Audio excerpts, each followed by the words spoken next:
Hello guys, তো আজকে বানাবো পিৎজা। রেডিমেড যে পিৎজা বেসগুলো হয় ওগুলো দিয়ে।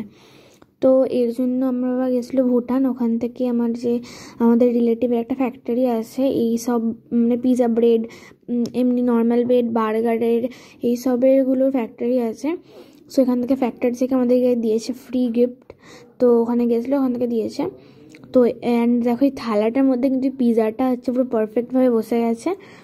তো এখানে পিৎজা বানানোর জন্য প্রথমে নিয়ে নিয়েছি বাটারটাকে ভালো করে মাখিয়ে দিচ্ছি ওই মানে পিৎজা বেসটার উপরে। পিছন দিকটা আর সামনের দিকটা মাখাচ্ছি, কিন্তু না হলে কিন্তু হচ্ছে পিছনের দিকটা পুড়ে যাবে আর কি। তার জন্য পিছনের দিকটা সামনের দিকটা দুটোই মাখিয়েছি। তো ভালো করে বাটারটাকে মাখিয়ে নেওয়ার পরে আমাদের হচ্ছে চাই ওই যে একটা হয় না পিৎজা পাস্তা সস, ওইটা হচ্ছে আমরা পিৎজার ওপরে দেবো। তো তার জন্য হচ্ছে পিৎজা পাস্তা সস চাই। আমি এখানে নরেন নিয়েছি, অন্য কোনো নিতে পারো।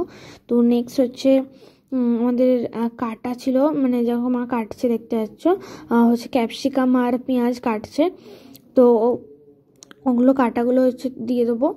ভালো করে পিৎজা পাস্তার সসটা ব্রেডের মধ্যে ওই পিৎজা বেসটার মধ্যে মাখিয়ে নেওয়ার পরে ওই ক্যাপসিকাম অ্যান্ড পেঁয়াজটা হচ্ছে ভালো করে ওই ব্রেডটার উপরে দিয়ে দেবো, বেসটার উপরে।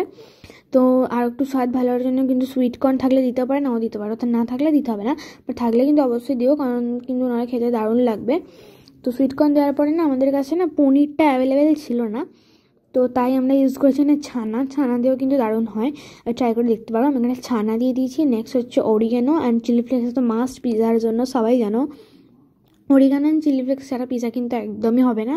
আর পিৎজা পাস্তা সস ছাড়া, চিজ ছাড়া, এগুলো কিন্তু মাস্ট।